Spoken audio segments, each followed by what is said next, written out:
Recentemente foi revelado que a Cipsoft vai implementar uma quinta vocação no Tibia, o Monk.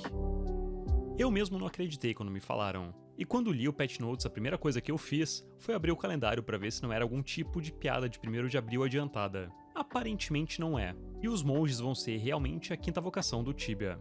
Demorou só 27 anos, mas eles finalmente lançaram uma classe nova que vai ser uma espécie de Knight com uma defesa nerfada, mas com curas tão potentes como as de um druida. Uma vocação que vai ser mais poderosa em hunt solo e que vai perder um pouco desse poder lutando em grupo. A premissa é até que interessante, mas gera em mim uma dúvida. Por que a Cipsoft demorou 27 anos para implementar uma classe nova no Tibia? E como essa classe vai se integrar em um jogo que foi moldado por 4 vocações originais? Eu não vou dizer que existe um balanceamento super certinho entre as 4 classes, mas o papel das 4 roles são meio que a cara e o coração do Tibia. E talvez nenhum lugar do Tibia seja um símbolo tão forte para exemplificar a força das 4 vocações e identidade do jogo quanto a Desert Quest. A Desert Quest hoje pode parecer uma piada, premiando jogadores de 4 vocações diferentes com apenas 10k para cada um, mas lá para 2004, quando o Tibia vivia sua época de ouro, a Desert Quest era um passo importantíssimo para qualquer aventureiro que quisesse fazer um upgrade nos seus equipamentos. Essa era uma quest, porém, que gerava muitas dúvidas entre os noobs, seja pelo seu caminho confuso, seja pelos seus requisitos de item da sala principal, ou pelas suas tão temidas traps no final, que definitivamente traumatizaram toda uma geração de noobs. E antes de embarcarmos na história da Desert Quest, vale lembrar que esse vídeo é patrocinado pelo site Moedas, onde você consegue comprar e vender suas coins com os melhores preços do mercado. E agora, sem mais delongas, é hora de embarcarmos nas profundezas do deserto de Jakundaf. Quando os players começaram a jogar Tibia lá pelos meados de 2004 e 2005, Mainland era um lugar muito diferente do que é hoje. Depois de passar semanas ou até mesmo meses jogando em Rookguard, lutando para descobrir o que fazer, o jogador finalmente aprendia como falar com o oráculo e era teleportado para o continente principal do Tibia. Lá você era literalmente jogado em terras inóspitas e perigosas, onde qualquer descida para um buraco desconhecido poderia ser fatal. Aranhas gigantes corriam livres por aí, e qualquer jogador desconhecido na sua tela já era motivo para causar arrepios na espinha.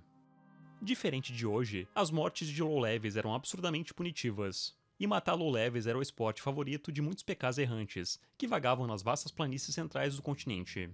Os novatos passavam muito sufoco, mas eventualmente conseguiam juntar uma graninha em hunts mais escondidas e iam aos poucos aprimorando o seu set. Existiam muitas formas de se fazer dinheiro. Uma delas era pescar e runar nas cidades, para vender as runas para as guildas dominantes e para os high levels do servidor.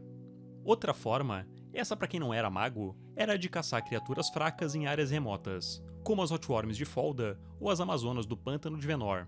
Depois de juntar uma certa graninha e de se equipar com Plate Set e mais alguns outros itens humildes, o jogador se via diante de um abismo. Para melhorar ainda mais o seu set e colocar um Dragon Shield, uma Fire Sword e uma Blue Robe, ele precisaria gastar muito mais dinheiro. Estamos falando aqui de sair de equipamentos que custaram 500 GP para itens que custavam mais de 5.000 GPs. Ver tantas moedas prateadas juntas era algo que parecia surreal para grande parcela da comunidade tibiana, incluindo eu quando comecei a jogar em Mainland. Era ainda mais inimaginável um bolinho de moedas azuis. Mas esses bolinhos eram realidade apenas para as guilds e jogadores mais fortes de cada servidor. Para nós noobs, juntar 5k seria algo quase impossível se não fosse a Desert Quest. Diferente de outras quests do Tibia, que no geral tinham longos caminhos que premiavam jogadores com itens que não valiam a pena, a Desert Quest premiava seus campeões com 10k para cada um montinho completo de 100 moedas de prata. Montinho que, se o jogador quisesse, ele ainda poderia trocar por uma lendária Crystal Coin. Mas não era o que geralmente o pessoal fazia com o prêmio.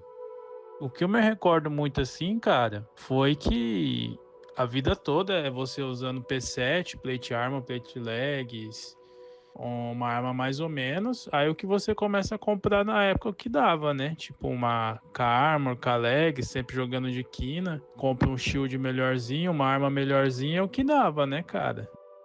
Aí eu lembro bem, no Pipãozinho, quando eu fiz a quest dos 10k, o meu investimento foi em Bolt, Mana Fluid e IH. As 3 coisas que eu mais gostava de comprar com um Pali level 20, porque me ajudava muito a upar, né? Mana Fluid e IH para ter recuperação de vida e mana, e a Bolt a ser munição de caça, principalmente no começo do servidor. Fazia muita diferença você conseguir comprar Bolt e usar Bolt, né? Bom, em Elera, eu era um Knight level 24 e eu consegui até comprar meu Fire Axe na época, tá? Não lembro quanto que eu paguei, mas já foi desses 10k. Me ajudou muito. Para realizar a quest e finalmente colocar as mãos nos 10k, os players precisavam passar por um desafio aparentemente simples, mas cheio de armadilhas. O level 20 era um dos requisitos para se fazer essa quest, e o outro era ter um player de cada uma das vocações. Cada vocação deveria levar um item que representasse sua classe, itens que a gente ainda vai comentar mais quando chegar na sala do desafio. Para chegar lá, o quarteto precisaria achar um túnel escondido abaixo das escaldantes areias do deserto de Jakundaf.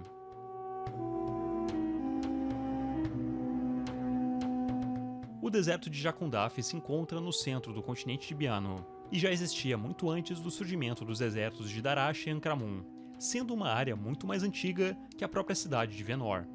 O deserto é um lugar repleto de mistérios, mas com uma lore bastante fragmentada e confusa. Adrenius, um sacerdote de Fafnir, conta que o deserto de Jakundaf é um lugar muito antigo que foi devastado por guerras ancestrais. Que o deserto surgiu não de uma forma natural, mas de um acidente mágico há muito tempo já esquecido. Aquele deserto era simplesmente chamado de Terras Devastadas, até que o local virou alvo de estudos de um sábio pesquisador chamado Jakundaf. Foi por causa dele que o deserto acabou ganhando esse nome. Adrenius conta ainda revoltado que a antiga casa de Jakundaf, a sua torre de estudos, hoje em dia pode ser alugada por players, algo que ele acha totalmente desrespeitoso à figura de Jakundaf. O sacerdote vive sob as areias escaldantes do deserto e cultua Fafnir, a deusa maligna do sol, que ele diz ser a deusa mais poderosa de todo o panteão tibiano. O deserto de Jakundaf é repleto de segredos e mistérios, como o corpinho na ilha do Golden Helmet, que foi descoberto pelos arquivos hackeados, e pela extensa lista de mistérios que podem ser encontrados nas profundezas das masmorras de Jakundaf. Existe um vídeo do canal Tibia Mysteries focado nesses mistérios que eu vou deixar aqui na descrição para vocês darem uma olhada. Ou se vocês quiserem, deixa aqui nos comentários que eu posso fazer um vídeo sobre os misteriosos livros da biblioteca desse lugar, além do enigma das alavancas, a quest para se pegar todas as chaves do deserto, dentre vários outros mistérios. Hora de continuarmos com o nosso grupo em direção à quest. Abaixo das areias ferventes do deserto se esconde um verdadeiro labirinto de túneis.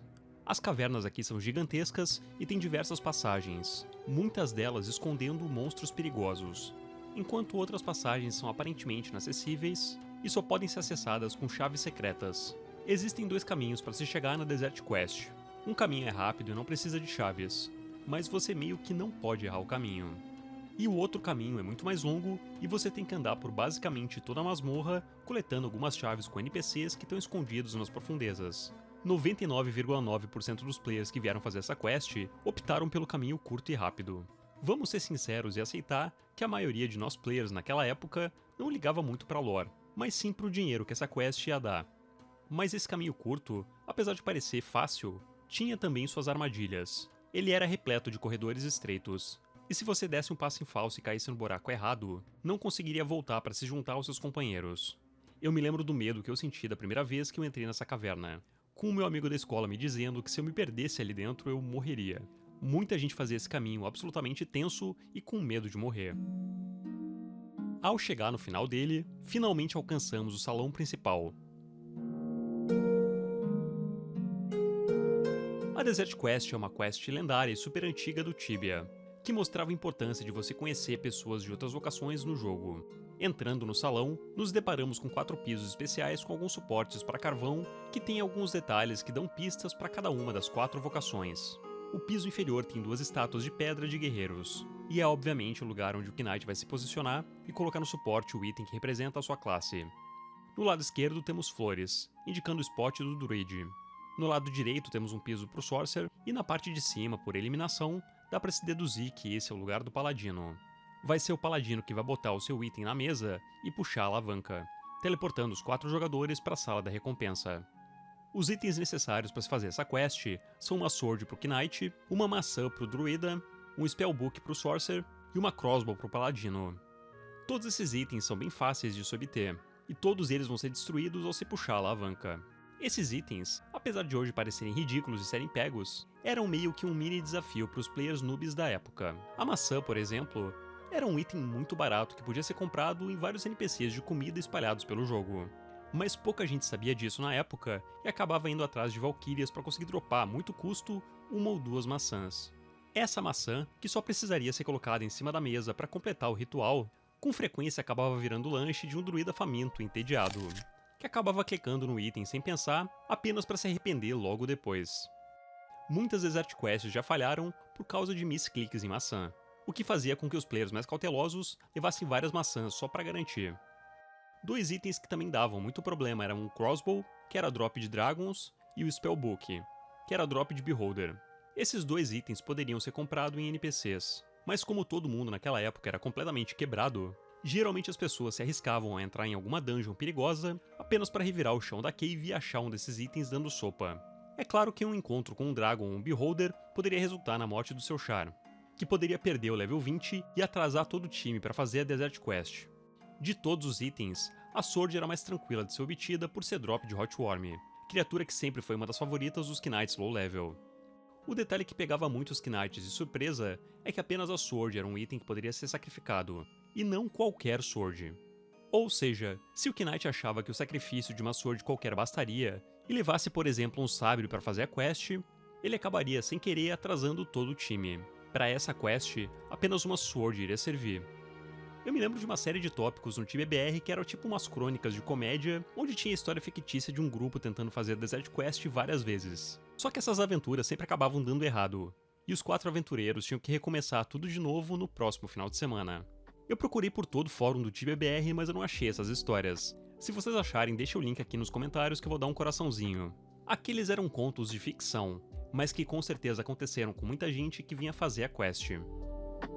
Puxando a alavanca, nos encontramos na sala de premiação. Existem 2 baús nessa sala. O da direita te premia com uma bag verde com alguns itens whatever, como um Protection Amulet, um Ring of Healing, uma Magic Light Wand e uma Ink. Já no baú da esquerda, temos o prêmio tão desejado dos 10k. Essa era uma grana super relevante na época. E como a gente já ouviu dos relatos, muitos players antigos usavam a grana para melhorar o set, para comprar aquele item dos sonhos, ou até para refilar os seus supplies para continuar tentando dominar o server. Só que tanto dinheiro assim na mão de noobs geralmente chamavam a atenção de oportunistas. Oportunistas que muitas vezes estavam no próprio time que tinha completado a quest. Ao terminar a quest, a recomendação do Tibia Wiki era para que você deslogasse imediatamente. Isso porque geralmente os players que tinham pego os 10k eram alvos de tentativa de assassinato por players gananciosos que queriam dinheiro fácil. Haviam algumas formas para tornar a Desert Quest menos perigosa. Uma delas era chamar apenas gente de confiança para fazer a quest, e tentar evitar ao máximo contar para qualquer um além deles que vocês iriam fazer a quest. Se a notícia caísse nos ouvidos errados, pode ter certeza que um grupo de PKs iria se reunir e ficar esperando os aventureiros na saída da quest, lá na parte do térreo. Como a escada que levava pro térreo não tinha volta, muita gente saía da masmorra apenas para encontrar traps montadas com players salivando pelos 10k. Outra dica muito importante era de ter cuidado para montar o seu time. Aceitar a ajuda de um player level alto muitas vezes era uma jogada arriscada, pois ele provavelmente já tinha feito a quest e não teria motivo para estar ali ajudando desconhecidos. A situação piora se a pessoa que está supostamente ajudando o time tá com um Red Skull.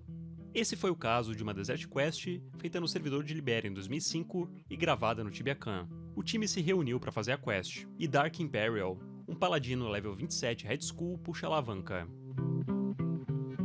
O que vem a seguir é um banho de sangue. Dark começa a arremessar bolts no Sorcerer do time, que corre em zigue-zague desesperado sem saber o que fazer.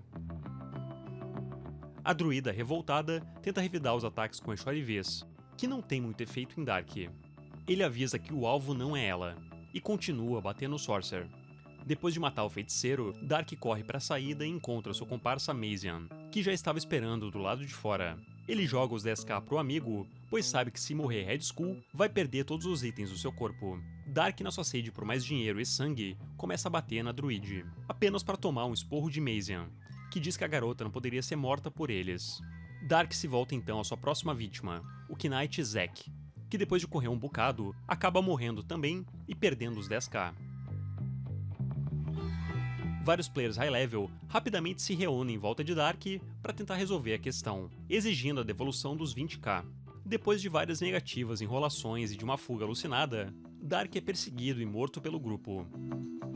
Obviamente Dark era um paladino infiltrado no grupo, que queria apenas matar seus companheiros de quest e faturar uma bolada, tendo ido com o set já pra morrer e tendo gravado toda essa aventura no Tibia Khan. O mais comum dessas pecalizações ao se terminar a quest era o player de level mais alto matar os level 20. Então você deveria tomar cuidado ao lidar com um high level solícito que te oferecesse uma ajuda para fazer essa quest. Mas existem casos onde eram os noobs que se reuniam para matar o cara que oferecia ajuda. É exatamente isso que mostram um dos registros mais curiosos gravados em Eternia no ano de 2006. No vídeo, temos um grupo de levels 20 enganando um paladino level 51. Ao se teleportarem para a sala final, o paladino é atacado não só pelos seus 3 companheiros de equipe, como também por outras pessoas que já estavam esperando por ele na sala de recompensas. O paladino tomba sem oferecer resistência, e do seu corpo cai um Crown Helmet, que com certeza não valia 10k, mas deve ter virado uma história para contar para os integrantes do time PK. Outro registro muito massa aconteceu em Inferno em 2005. Um grupo de brasileiros tentava fazer a quest, enquanto um grupo de suecos esperava do lado de fora, prontos para matar todo mundo e saquear os corpos. Depois de muito tempo de espera, eles perderam a paciência e foram atrás dos brasileiros. Eles acabaram fazendo o ataque ali dentro da sala da alavanca, no que parece ter sido uma jogada meio precipitada que saciou a sede de sangue dos suecos, mas definitivamente não encheu os bolsos deles. Um outro registro em Ocera de 2007 mostra que não existe honra nem mesmo entre ladrões. 2 players se juntam para matar o companheiro de quest, e logo depois disso, um dos bandidos mata o outro e saqueia também o seu loot. A verdade é que ao puxar a alavanca, você deveria ligar seu modo sobrevivência e não confiar em absolutamente ninguém. Existem infinitos registros de traps feitas nessa parte da quest, e não dá pra citar todos em um vídeo só. A Desert Quest acabou sendo alterada com o passar dos anos. Por ter sido palco de tantas traições e de tantos banhos de sangue, a Cipsoft decidiu implementar as zonas PZ para proteger os jogadores que tinham acabado de pegar a recompensa. Isso acabou matando um pouco da graça para os PKs, mas possibilitou que muitos players de servidor PVP pela primeira vez pudessem fazer essa quest sem terminar ela absolutamente aterrorizados ou tristes. A Desert Quest é uma das quests mais marcantes do Tibia antigo, que além de trazer à tona o pior do ser humano, trouxe também essa ideia de que haviam desafios no jogo que só poderiam ser alcançados com a união das 4 vocações. Eu duvido muito que com a chegada do Monk, essa quest sofra qualquer alteração, mas vai ser muito interessante ver o que a Cipsoft vai fazer a partir de agora para integrar essa classe ao jogo. E um último detalhe antes de eu encerrar o vídeo, é que quando eu tava gravando a gameplay na minha char de Calibra para fazer a quest, pedi ajuda no Trade Channel para juntar um time e fazer a quest. O que não foi uma boa ideia, primeiro porque era madrugada e tinha pouca gente online, e segundo porque hoje em dia ninguém mais faz essa quest. Aí um druid level 300, o Vulgus Charil, disse que ia se juntar ao grupo, e quando ele chegou na sala, me deu 2 recompensas da quest feitas à mão por ele, em bags que replicavam a recompensa original. Eu fiquei até meio bugado, achando que ele tinha acabado de fazer a quest com os amigos, mas dava pra ver que ele montou tudo aquilo como uma pegadinha, e foi embora dizendo que ele era um ator. Achei a atitude dele muito maneira e bem roleplayer, e não esperava ver esse tipo de coisa no Tibia atual. Muito obrigado ao Vulgus pelos 20k e pela surpresa. Não era bem o que eu queria, mas fiquei muito feliz pelo presente inesperado, vindo de alguém que nem sabia que eu tava gravando. Bom, no mais é isso. Se você curtiu o vídeo, deixe seu like, se inscreva no canal, e eu vejo vocês numa próxima. Um abraço e falou!